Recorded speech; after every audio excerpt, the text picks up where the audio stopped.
Renew. Okay. Correct. And then I don't see the other person, one of your new people. So we will, anybody that's not here, and try to do the oath before your next meeting. So they're, so at this point, I don't know if you want to wait another couple of minutes or if you want me to just get started. Let's go for another 5 minutes. Okay.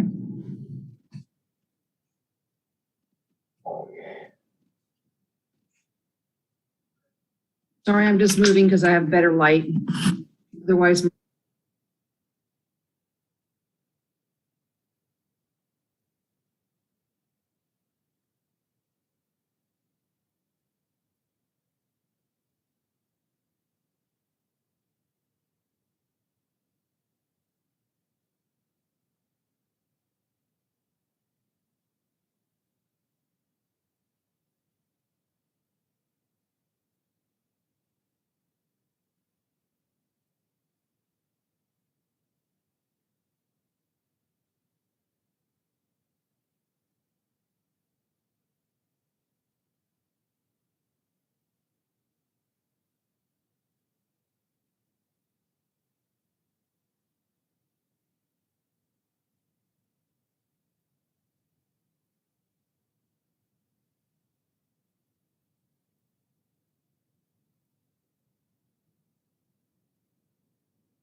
it's a good idea.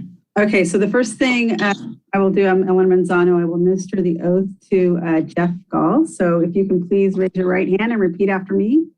I state your name. I, Jeff Gall, Do solemnly swear do solemnly swear that I will support and defend that I will support and defend the Constitution of the United States the Constitution of the United States and the Constitution of the State of California and the Constitution of the State of California against all enemies, foreign and domestic, against all enemies, foreign and domestic, that I will bear true faith and allegiance that I'll have truth, faith, and allegiance. that I will bear true faith and allegiance And I will bear truth, faith, and allegiance to the Constitution of the United States to the Constitution of the United States and the Constitution of the State of California, and the Constitution of the State of California, that I take this obligation freely that I take this obligation freely without any mental reservation without any mental reservation or purpose of evasion, or purpose of evasion, and that I will well and I will well and faithfully discharge and faithfully discharge the duties upon the duties upon which I'm about to enter. which I am about to enter. Congratulations. Thank you. And just wanted to let you know, we'll be sending you your certificate. You'll keep the blue one, and then the copy will come back to us in a self-addressed envelope. So I'll have my staff send that out tomorrow. Thank you, Eleanor Manzano. Thank you. And then I'm going to go ahead and log off, and then Kyle will take it from here. Thank you. Thank you, Madam Clerk. Thanks, Eleanor. Okay, thank you. All right, so we should start the meeting. How should we have the temporary chair nominated?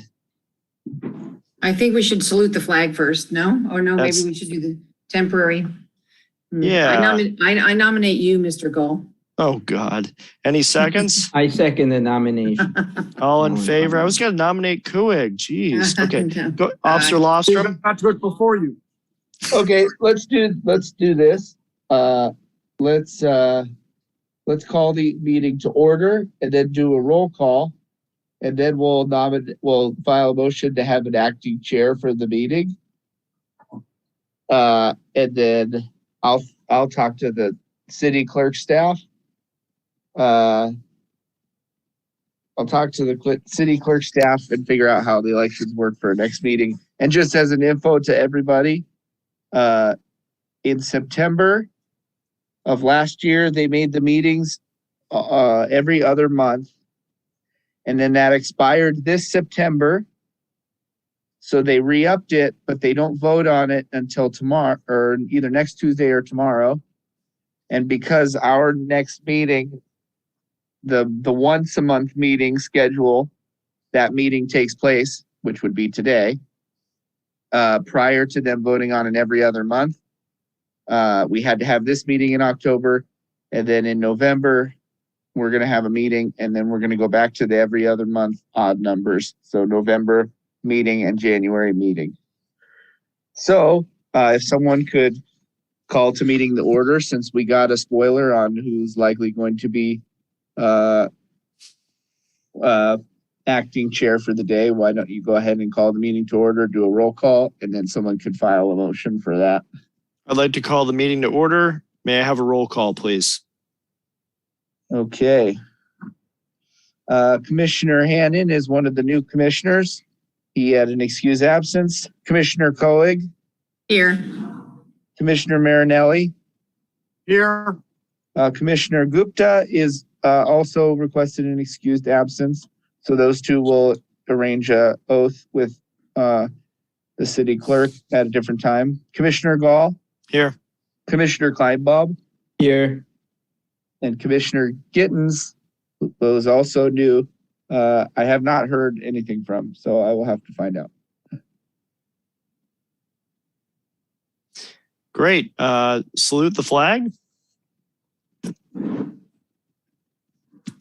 All right. Do we have a visual? I don't. Okay, I'll just say ready, begin. Ready, begin. I pledge allegiance to the flag of the United States of America and to the republic for which it stands, one nation, under God, indivisible, with liberty and justice for all.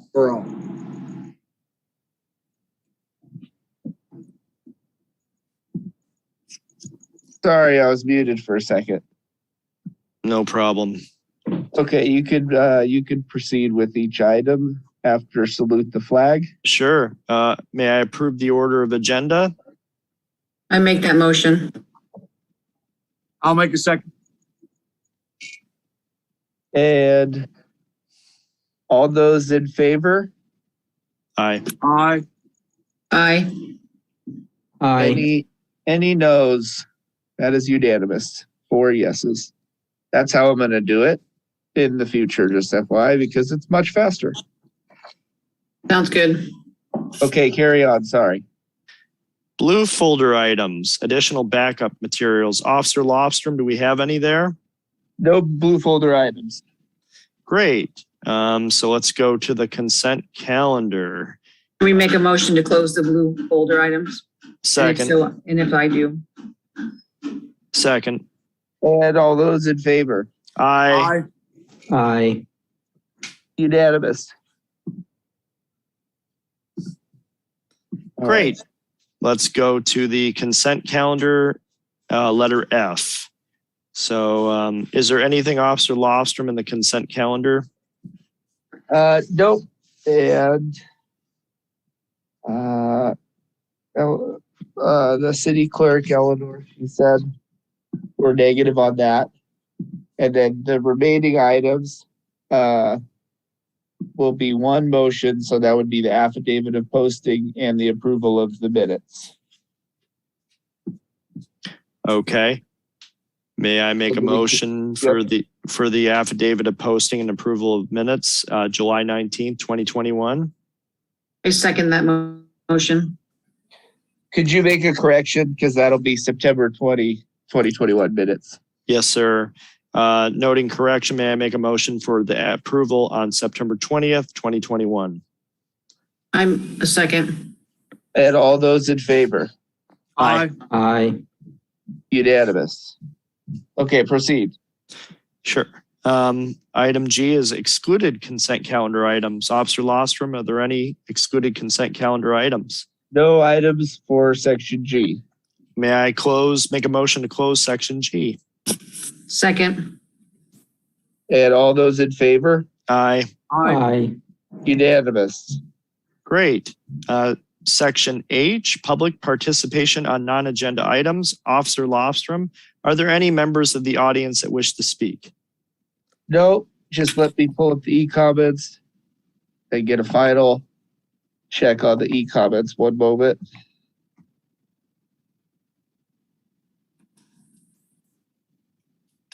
And no e-comments. Motion to close section H. Second. And all those in favor? Aye. Aye. And unanimous. Great. Okay, items continued from previous agendas. Officer Lostrom, are there any items that are from previous agendas?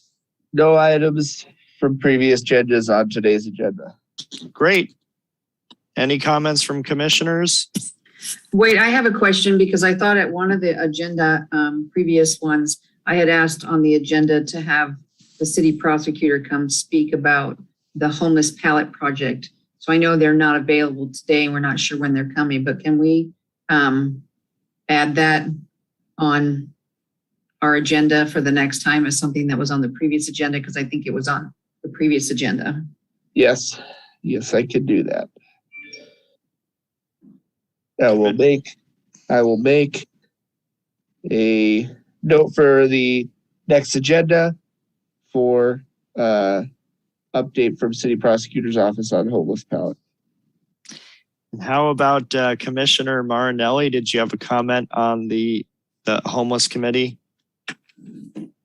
I am currently a member of the subcommittee, and considering the fact that former Chair Super is no longer on the commission, I appreciate the fact that we will have some input at the next month's meeting regarding an update on the homeless. I'm also looking for someone to work with me on the subcommittee, but I'm not sure how to go about that. Maybe that's an offline discussion after we get through this meeting this evening.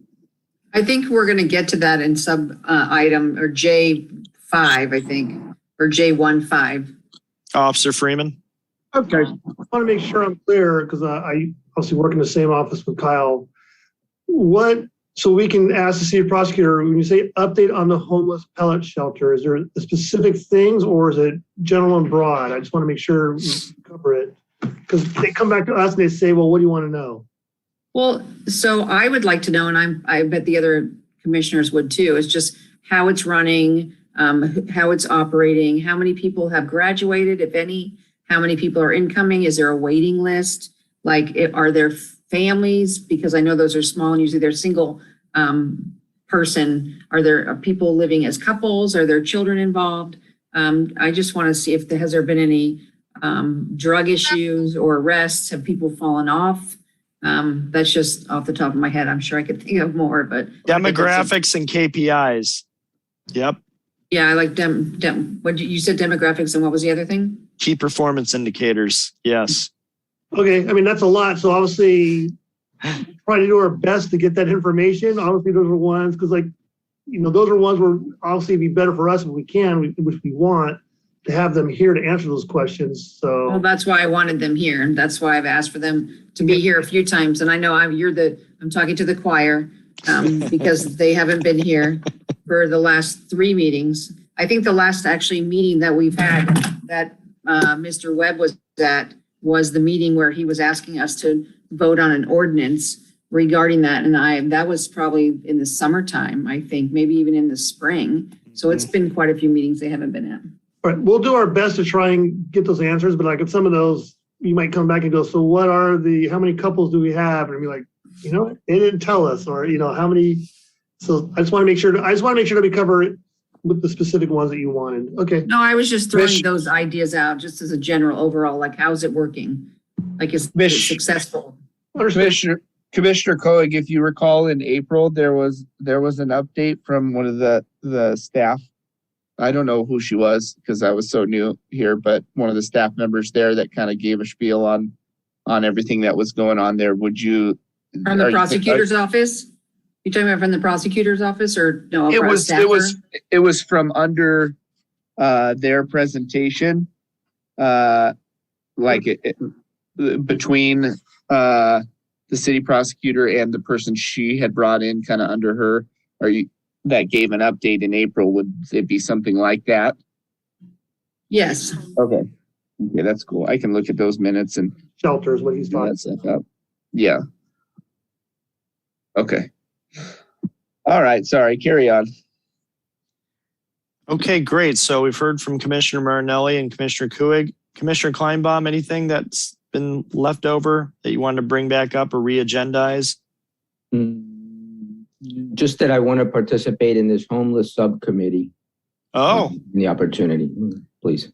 Commissioner Marinelli, you have a recruit there, so it's productive. Good. I'm very happy. Commissioner Kleinbaum, you decided to join me. I think we can make a difference with this. Great. May I make a motion to close section I with the items continued from previous agendas? I second that motion. And all in favor? Aye. Aye. There it is.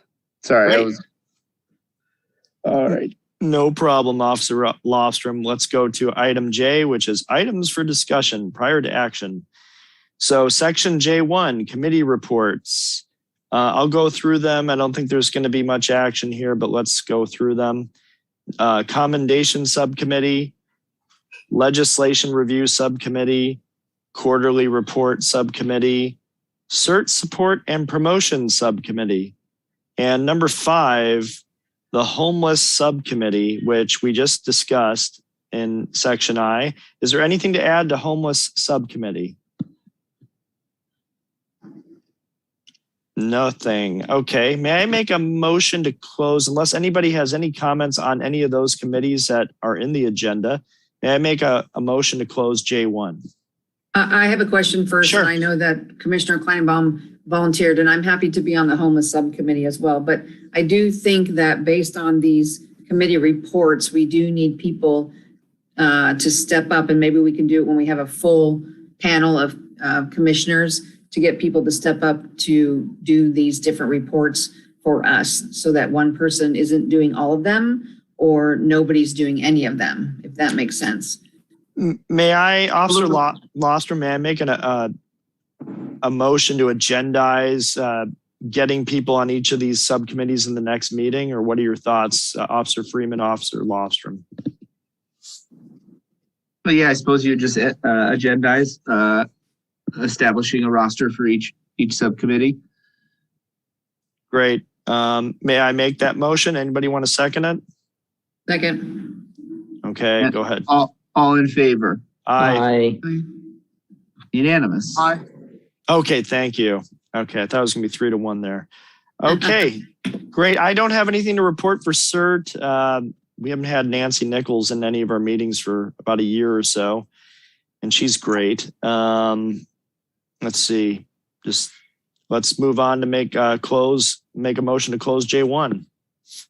Second. All in favor? Aye. Aye. Aye. Unanimous. Discussion of recent fire events. Chief May, what's going on in J2 there? Good evening, commissioners.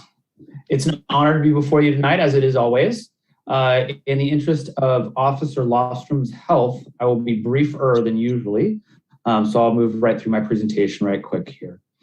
That's us deployed on the Dixie Fire earlier in the year. Our recent fire activities, that's one of our Harbor Patrol officers providing advanced life support care to a person they rescued off a fishing boat off of Catalina. We had 699 total incidents in September. 492 of them were medical in nature, 25 motor vehicle accidents with injuries. I don't have exact locations for those. And then we had 19 watercraft or swimmer rescues down in the harbor with our Harbor Patrol unit. Two significant incidents that I can kind of brief you on if you saw the helicopters flying or were there in the area when it happened. And I know these are from October, but they just happened recently. So hopefully if you were out and about or heard about them, you'd know where they're at. On October 10th at 4:00 in the morning, 4:22, we received a 911 call for smoke in the area of Inglewood and Carnegie. We dispatched a single engine who arrived at that area and then located a house, the attic of which was fully involved in fire on the 2700 block of Carnegie. We called for all of our fire resources. They proceeded to the location. There was actually an individual inside doing some work in one of the bedrooms who was unaware that his attic was on fire. They rescued him from that. They extinguished the fire. They prevented the damage to other property in that block of Vanderbilt or Carnegie. And it was minimal property damage to the house except for the small attic fire. So that was on October 10th.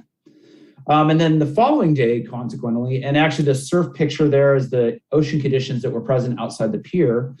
We received at 8:00 at night a report of a boat being washed through the Horseshoe Pier on the surf that you can see during the daytime, but this was at the nighttime through the Horseshoe Pier. There are numerous eyewitnesses out on the Horseshoe Pier and on the shore side that they reported they saw somebody on the dinghy as it was washed through the pier pilings, saw somebody struggling, and then they were unable to locate them after that.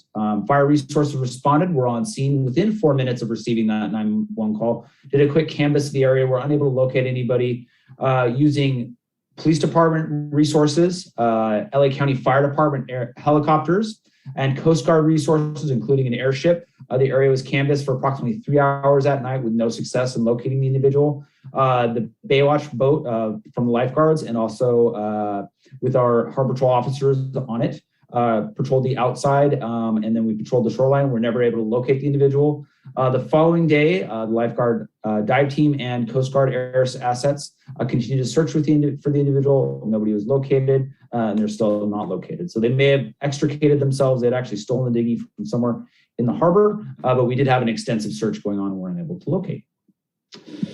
So other department information, and that's what's going on. I obviously have my public safety tip for October, which is if you're lighting up your pumpkins in front of your home, please use an LED small light inside, don't use a candle. And also, and actually this will be my second tip, there's a lot of them on the page there, but one of the dangers of using a candle in your pumpkin is if you use things like corn stalks, materials to decorate the outside of your house that may or may not be flammable. Please make sure those two things stay very far from each other. And the way to really get rid of that is just use an LED inside your pumpkin if you elect to carve and place a pumpkin outside your home this year. Two important pieces of information regarding the fire department. Chief Kaufman, the police chief who's acting as the fire chief, and Chief Castro, who's a retired deputy ops chief from LA City Fire Department, have completed the study of the fire department. They've submitted that to the city administration. That should be forthcoming to the council in some way, shape, or form within the next coming weeks. And it's an efficiency study looking at ways we can more effectively use our resources and kind of what the future looks like for our fire department. I have not seen that document, but it has been submitted to the city leadership. So that will probably come to you in some way, shape, or form. Although I don't have an exact ETA, it's just out there. And last, to finish on a really positive note, we've recently, in the last summertime, hired 10 new paramedics to work as firefighters in the city. They're proceeding along through their 1-year probation. For us, they do a 12-month with specific tests every month to ensure their success. So they're progressing along. They've all been successful so far. And you may have heard this locally and regionally, but both in law enforcement and firefighting, there's an acute labor shortage, just like there is an acute labor shortage across the job market. But regionally, there's also one for firefighters. And we are actually very fortunate. Our police fire chief, Kaufman, and one of our division chiefs, Chief Isaac Yang, were very proactive in expediting our hiring process. So we actually have filled all the vacancies within our fire department, which is unheard of in the region. And we're very lucky because everybody's competing really hard for those new entries into their organization. So I feel real good about us going into kind of what's going to be our peak fire season. So we had some red flag alerts last week. We don't have any actually out on the 2-week horizon right now, but we anticipated a very active brush season, and being fully staffed is incredibly useful. We send resources outside the fire department. So that's what I have for you this evening, commissioners. I promised to be brief for Officer Lostrom's health, but does anybody have any questions regarding fire-related matters in the recent history? Is the paramedics, the 10 that were hired, are they on a salary of a firefighter paramedic, or is there a paramedic specific salary that's separate? Because I remember the city was thinking about this 3 or 4 years ago, and it was kind of a modest investment, but 10 firefighters with paramedics, that's quite an investment. I was just curious what you could say about that. So our paramedics are actually their own rank within the city, but they do 2 functions. They are firefighters and paramedics. The city kind of gets a 2-for-1. We actually removed the rank of firefighter from the fire department last year. We no longer have dedicated firefighters. All of our firefighters have always been EMTs and firefighters, but now we only have paramedics, which is a higher level of care for the community. And they've only been we've only had paramedic as a rank for the last, it's been in the city for over 30 years, but getting rid of the firefighters, we didn't get rid of anybody, but through attrition, we trained people up, brought people into that rank. So now every firefighter that rides on a fire engine or ladder truck in the city is a paramedic. So they function and are paid in that rank. So it's incredibly difficult to recruit them because it's an extremely high level of training and it's significant investment in time and energy, typically between the fire academy and paramedic school. That's 2.5 years of education before they come to us. So it saves the city a good deal of money in training people by hiring people with that certification before we hire them. Questions from fellow commissioners? Thank you, Chief May. You're welcome. I don't have any. Thank you for the presentation. You're welcome. No questions at this time, but thank you for all your hard work. God bless you and stay safe. Thank you. Thank you, sir. Appreciate the presentation. Great. May I make a motion to close J2? I second that motion. I'll second that. Third I is beat you. received. Aye. Aye. Aye. Sorry, I didn't know. I said it on mute, but you guys just crushed it. Wow. We heard it. All right, where's the next one? Let's go to discussion of recent events in the city prosecutor's office. Can we discuss J3, Officer Lostrom? Obviously, we've had a conversation about this already in regards to their presence and such. So we will make it an inquiry again regarding that. And then, hopefully they can have a presence for something and give you the information you're looking for. So that's Great. Thank you. Can I just say something that I know that last time we were talking about the homeless court that was coming up regarding just regarding this issue, that I actually attended the homeless court was a couple of weeks ago, I think it was. I wasn't able to stay for the whole thing, but in fact, it was interesting because the city attorney, Mike Fuhr, was there. The district attorney, Gascon, was there. Mike Webb was there. The mayor was there. There was a city councilman there looking at the program, which was pretty interesting. And I had another engagement that I couldn't stay the whole time, but I did see their first I guess, graduation. They had a woman that had been dealing with the city attorney's office in Redondo as a homeless person for the last 11 years. And she actually graduated into permanent housing. And so they gave her a diploma and they dismissed her case. And she was flabbergasted and floored, and she cried, and it was amazing. And it was really interesting and touching to watch. And I think it's a great program. So, I'm hoping the next time the city prosecutor's office comes, they can give us a little more information about that as well. But since we were talking about that, You're on mute, Commissioner Kuig. sorry, accidentally hit Last me. 10 seconds. Yeah, that's a Yeah. really good story. Thanks for sharing that. No, but I would encourage anybody that's interested, especially since we're going to be on the homeless committee. I think we all should try to go. It's a Thursday, I think. It's like the third Thursday of the month. They do it once a month outside. The judge was amazing. Maybe it's something that we can go watch and report back on the next time we have a meeting. Was the judge the same as the one my wife and I saw last year? What was the name of the judge? I'm not going to remember off the top of my head. It's a woman. And Oh, I think no, it's she's different. Oh, No. I was going to say, I think she has been doing it for a little while. From what I Gotcha. understood, because I spoke to the city prosecutor, Joy Abakine, that does Yeah. it.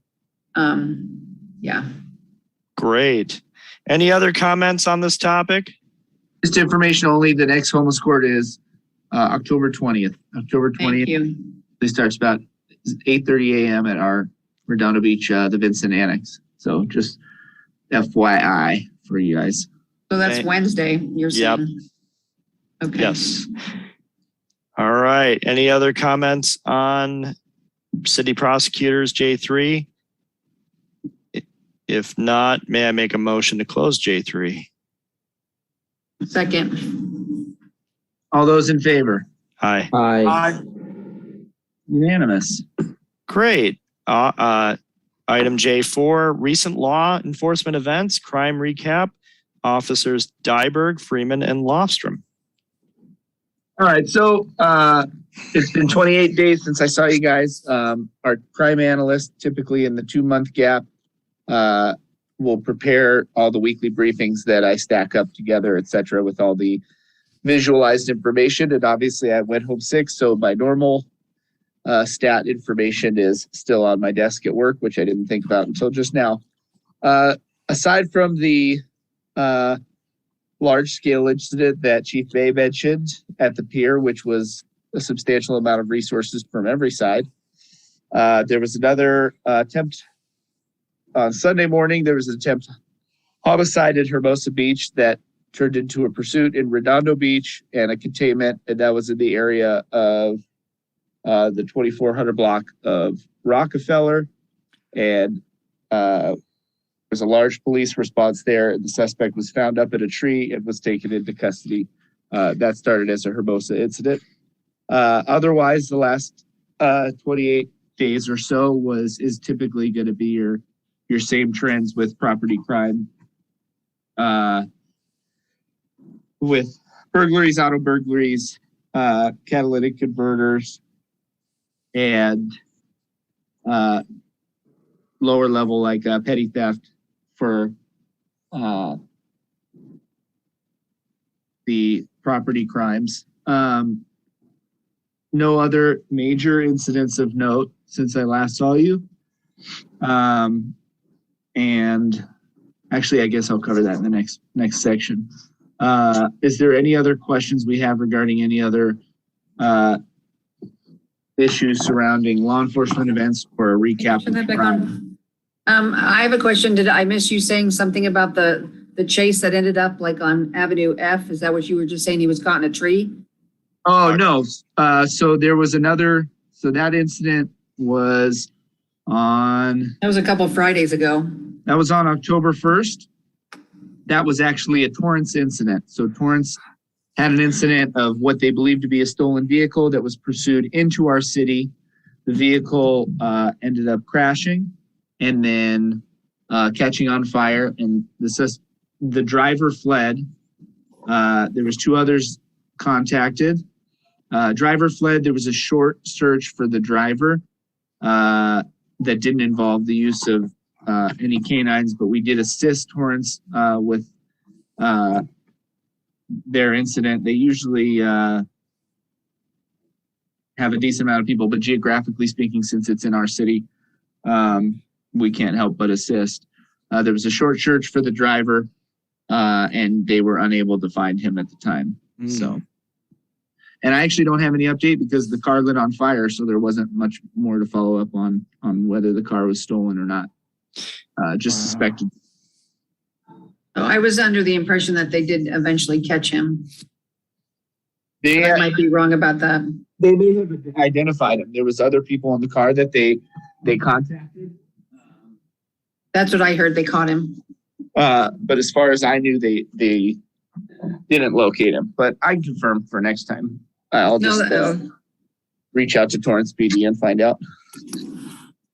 Yeah, no worries. I just was under the impression someone told me that he was hiding in the elevator over by the Arby's. There's an elevator that goes from upstairs to downstairs, and someone found him in the elevator there. I see. That may very well be true. I was trying to listen to the radio while I was at the football game. That was one of the first days with my pink hair, so I was being spoken to a lot. May have missed something like that on the radio. Great. Go ahead, Commissioner Kuig.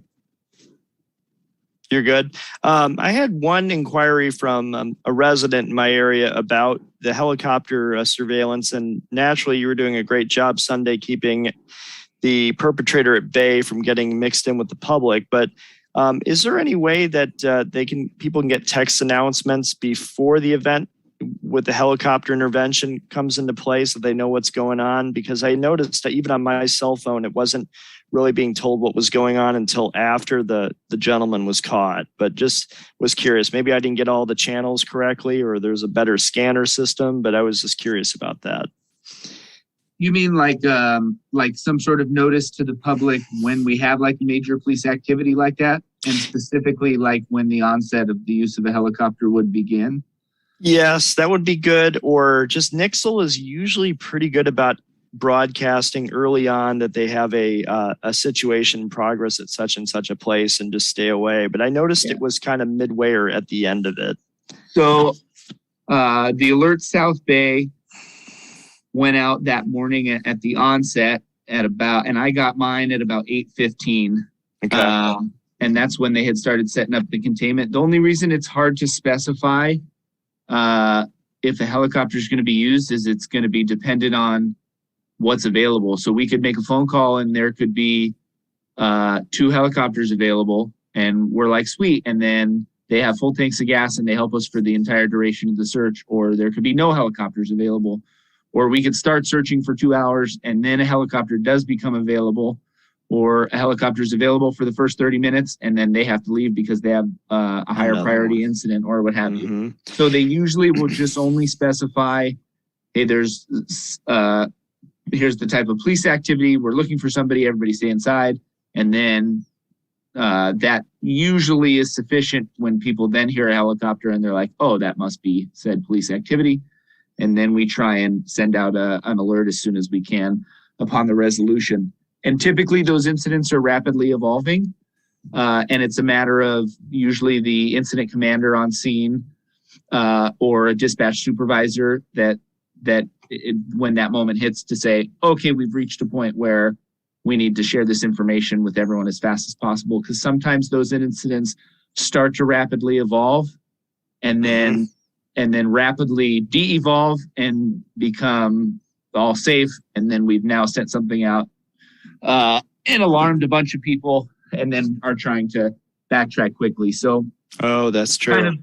It's kind of I've gotten into somewhat of nuance, but as long as you're on those notifications, then you will get the info, and it is based on how the event is evolving and what available resources there are, and that's why we tend to be less specific and more so generic, just for high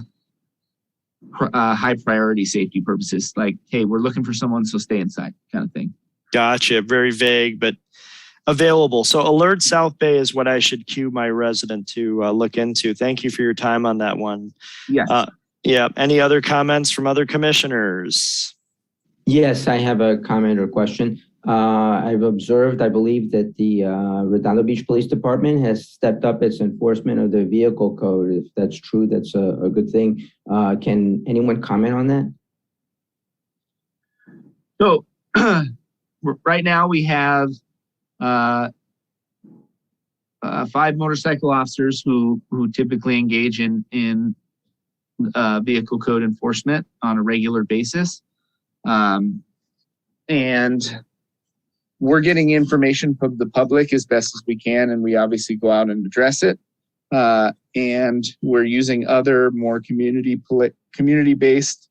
policing based things, such as a speed trailer that we have that we're trying to obtain more of. So a lot of times when we get a complaint and we can't have a motorcycle officer out on the scene all the time or during specific hours, we can put a speed trailer out there for a week and actually study the type of traffic, especially as it relates to speeding. And then we can find out after a week, hey, so in one of the last cases that I remember, I think was 0.8% of the vehicles were speeding. So we were able to relay that to the resident that wanted heavy enforcement and say, hey, look, we're actively engaging, and this is the rate of violations that we have. And so, yeah, I would say typically we're working hard on that consistently. It is a high priority for the residents and usually is reported as such.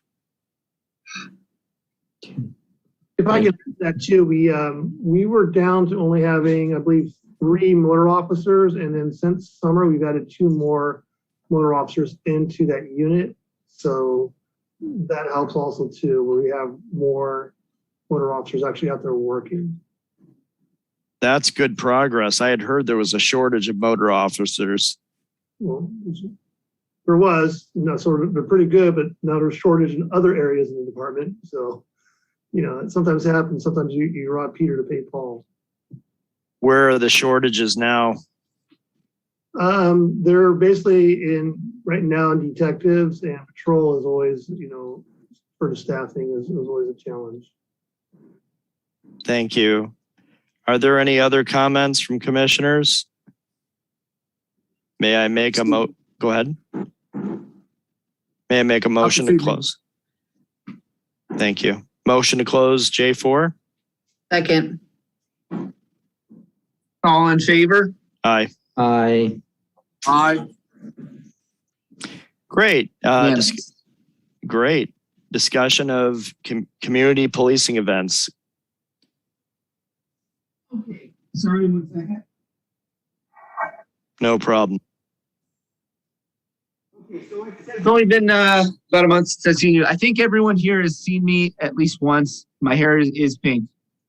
I still look terrible right now, so I'm not going to put the screen on. But if you have Instagram, feel free to go look at Instagram and Facebook, or come to my office. My hair is pink, and it's getting touched up again to last to the end of the month.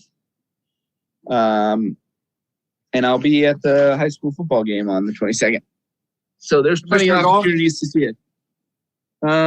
We raised, we actually, when I tallied it up to make the announcement, we had raised about $5,600, and then that went up above $6,000 because there was some donations made that day as the announcement was made.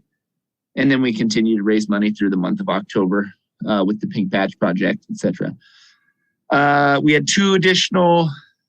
We had 1 neighborhood watch group initiation and 1 that's been scheduled for the upcoming month. Obviously, we had homeless court on September 29th. We had our national coffee with a cop there in the Beach Cities Cafe and Confections, which is there by Dale Page Park. We had our Faith in Blue Sunset Stroll on October 7th with the local houses of worship. And we had the onset of our official, as you guys remember, the snow cone events we do. We've switched it up for the winter months to popcorn. So we are now doing cops and corn. So it's cops and cones before, but now it's cops and corn, which is short for popcorn for those who may be missing that. anyway, the Teens in Policing program continues. I have great students in that class. Wonderful, awesome, great students. All of them, I like them a lot. And I think Commissioner Coig will know what I'm talking about. And like I said, my hair's pink. Upcoming events. Homeless court, the Cops and Corn is going to be regular. Homeless court is on Wednesday, the 20th. Two big ones that are typically once a year are going to be the National Drug Take Back Day for prescription drugs and the Domestic Violence Candlelight Vigil. So those are both on October 23rd. National Drug Take Back. The drop-off site is at our annex from 10 to 2. And the Candlelight Vigil is at the station at 7 p.m. There is a Halloween movie costume party night on October 29th. And I planned that event, so you all have to go. And we have another catalytic converter etching event on a Saturday. So we got a lot of requests for weekend or evening because people were at work during our business hours. So we're doing a Saturday morning by reservation. So if you guys haven't seen the normal outlets that we've put that out on, you can send it to me and I'll send you a link. That one is by reservation because we do have a limited time.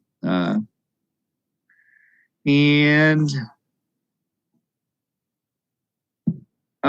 we, along with the Halloween event, trying to get this out early. We have a Christmas event coming on December 4th.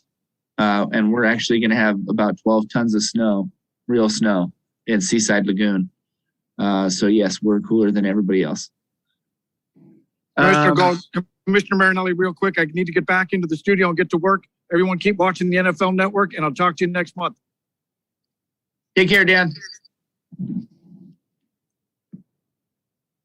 And then I just want to make a note for the minutes that Commissioner Marinelli had to make an exit.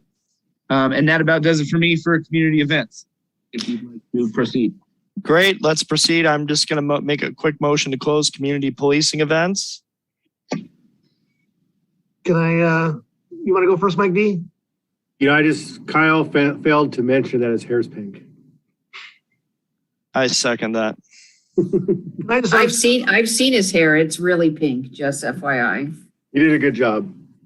I was hoping to get us out before the other commissioner left. Real quick on community policing events. This is not really recent law enforcement events, but more community policing events. So in my unit, we get a lot of complaints, comes in for the community stuff. And one of them that we get is on parking. And I would say since maybe August, a lot of complaints about parking after hours on the Esplanade. I still get a lot of these anonymous complaints saying, do something about it. So publicly, I just want to make sure, because I want to say it to the Public Safety Commission, is our patrol officers and our parking have been there pretty much almost every night, citing people and advising people. At the end of each shift, a watch sergeant or a watch lieutenant puts out a daily log as far as what they've done and what's happened during that evening or that evening. And every single evening, you put out there that, a bunch of citations, a bunch of advisals. Obviously, as soon as you start citing one car on the Esplanade, the other cars see it and they drive off, right? So that's why you can't cite everybody out there. But I don't know if you're hearing it from your constituents, about, people parking on the Esplanade after hours, but we've addressed it. I would address it to the citizens that complain about it, but a lot of times I just get a name and just not an apartment complex, just, whatever, the 1400 building at the Esplanade or wherever it is, and no email and no phone number. So I want to make sure I say it out there because I can't tell them otherwise, but we've been out there since August at least trying to hammer these people parking after hours. So I've been doing it. Commissioner Kuig or Kleinbob, being it more in South Redondo, do you have a perspective on this? I do know that one of my friends, his son just got a ticket for parking on the Esplanade after hours. So that's quite a perspective. Yes. So that just happened like this past week, which was funny. Yeah, they're Um, George Fifth Way. They've been going out there and doing that enforcement. So. And what are the hours that you can't park there again? Can you just remind us all? I think I could be wrong here, right? It's been a while for me, but I believe it's either 9 o'clock or 10 o'clock after hours on the Esplanade. I know it's during graveyard hours, and they'll go out there and do it. And again, and we're down on parking enforcement officers. Again, your parking enforcement officers for your city, they're also your animal control officers. So if they're handling an animal control incident, which is going to take precedent, usually sometimes over a parking incident. So. And I'll give you kudos to those people too, because I had a baby possum that was in my garage. I'm not really sure how they got there, but I called parking enforcement / the animal control, and he was out here in probably 10 minutes and helped me extricate it and relocate it to Wilderness Park. Right, and the majority of those animal control officers, parking officers, they're working day shift hours because the street sweepers is kind of like the priority for them as other parking. So we are down bodies as far as the parking enforcement, that's for sure. And so during the day, they're doing street sweeping if they can, if they're not being pulled to do crossing guards and other duties. But anyways, we've been doing the Esplanade one. So if anybody else is listening from the city, we have been listening to your demands, and we've gone out there and doing the enforcement. Vicky, hi. Hi, I'm very sorry to interrupt you, but unfortunately with the departure of Commissioner Marinelli, you have less than a quorum. And unfortunately that means you need to adjourn. Yeah. Oh, whoops. Yeah. All right. Ladies Sorry, and gentlemen, guys. thank you. We will adjourn at 7:53 p.m. Have a good Sorry, night. folks. Thank you. Why do you have that?